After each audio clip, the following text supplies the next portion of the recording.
Open fears for Lytham as Royal and Ancient look to trim rota. Are the Royal and Ancient about to spring a surprise and award the 2022 Open to Royal Liverpool? A decision is expected later this month, and Royal Lytham, which has hosted just one Open since 2001, is the firm favourite.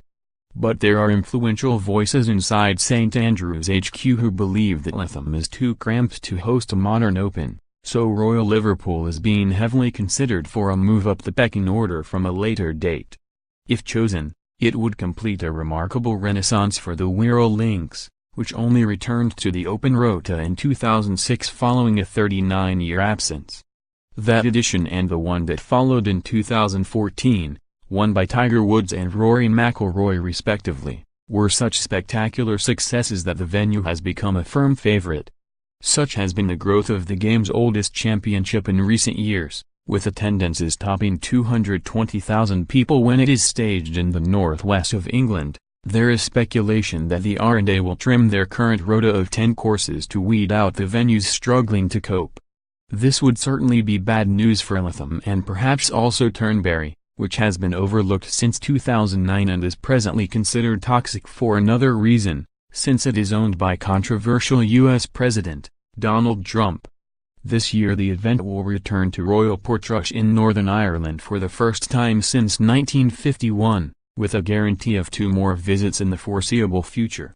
It would make economic sense for the R&A to pour financial resources into the venues that meet all the criteria and shed a couple.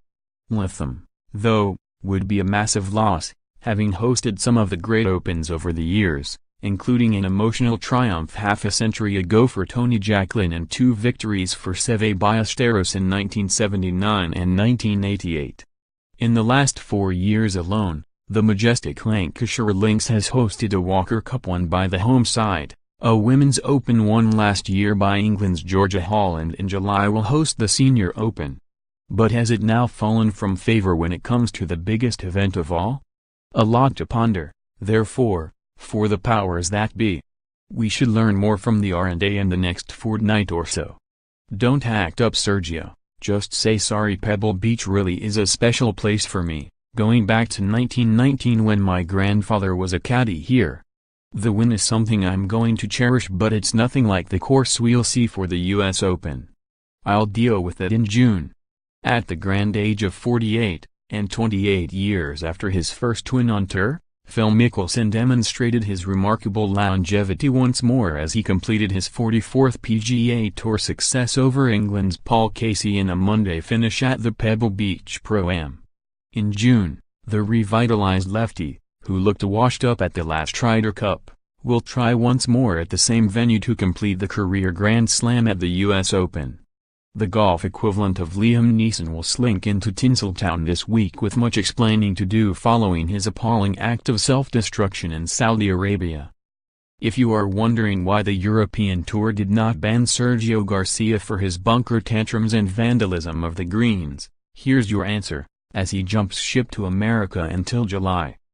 When Europe aligns forces with the PGA Tour, which it surely must do to some degree over the next decade, a ban that would mean something could be imposed.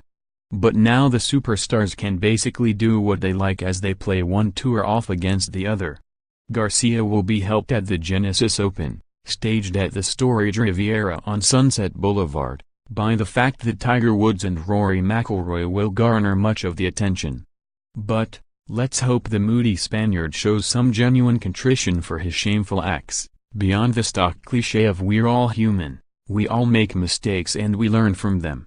You're 39, mate. You clearly haven't learned.